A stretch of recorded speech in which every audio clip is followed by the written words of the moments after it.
Hey there guys, just out doing a quick job in the DR today. We're going to be changing the engine oil and filter.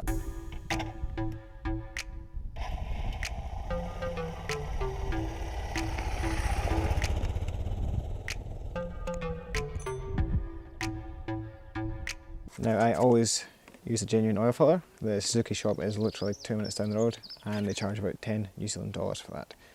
I don't think it's worth going aftermarket for that price. For oil though, this is the oil I use. I don't use the Suzuki oil, this is the oil I use. It's Penrite 10W40 full synthetic. Now it does meet the JASOMA standard, which basically means it's safe to use on a wet clutch motorcycle. I picked this up from Super Cheap Auto when it's on special. It's usually around at $35 when it's on special. I think it's over $50 normally, New Zealand. And it's a 4 litre tub and I get 2 oil changes out of that, so that's cheap as chips. Now Suzuki recommends changing your engine oil every 6,000 Ks and the filter every 12. I have been changing mine every 5 with a filter. I change the filter every time, like I said, for $10. It's not worth not changing it really. And I have been doing that every 5,000 Ks.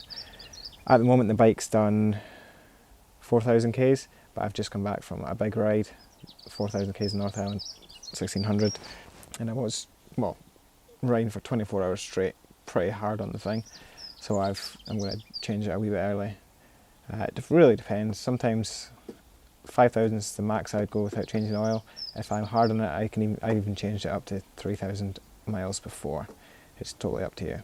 But in my opinion, 5,000 Ks is the maximum I would go for all it costs to do it. Right, first up we need to start the bike, get it warmed up, and then we can drain the oil.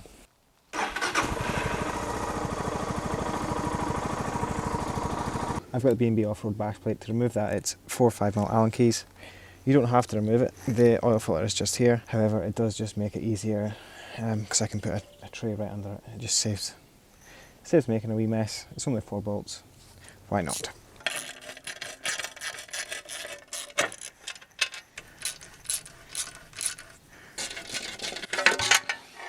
I'm going to start by removing the oil filter. Now it's 3 8mm bolts.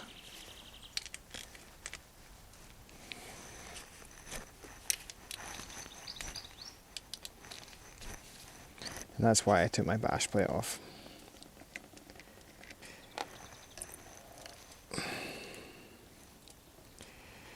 When you take your plate off there, just watch because there's a spring there which holds the filler in place and an O-ring that runs around the outside.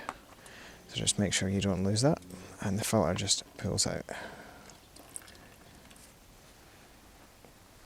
Now inside there is another O-ring there.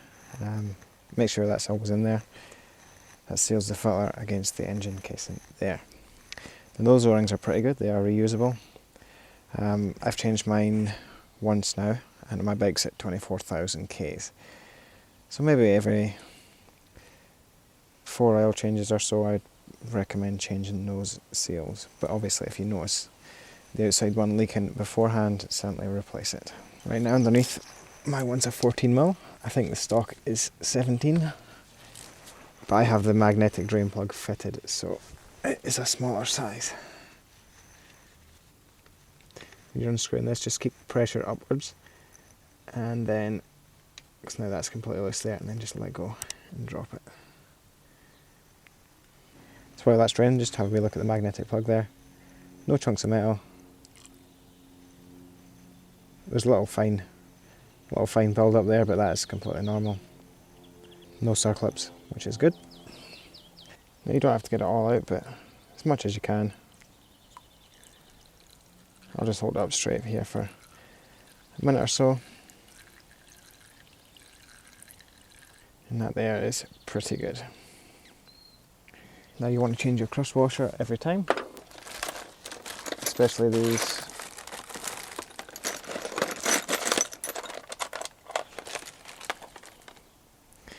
Now you want to change your crush washer every time, especially these aluminium ones. The copper ones you can get away with reusing, and you can re-anneal them, which involves heating them up and then cooling them down rapidly, which just softens the copper up again. But these alloy ones, you really should replace them every time, so I've got a new one here.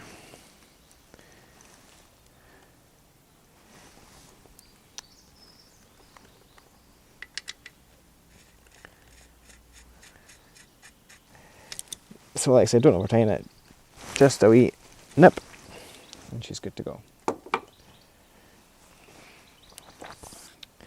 got the new oil filler here, now it goes in that way.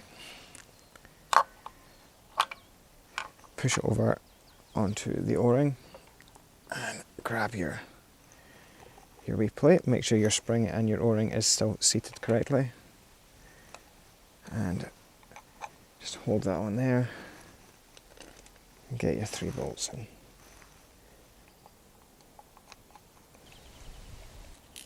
Now these ones you really don't need to go, just a wee nip.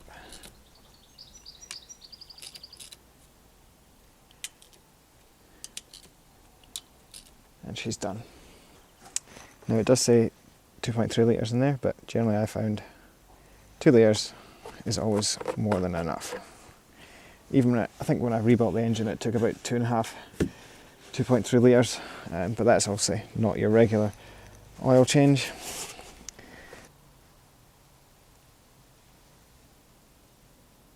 Right, we'll just start the bike up, let it run for a couple of seconds.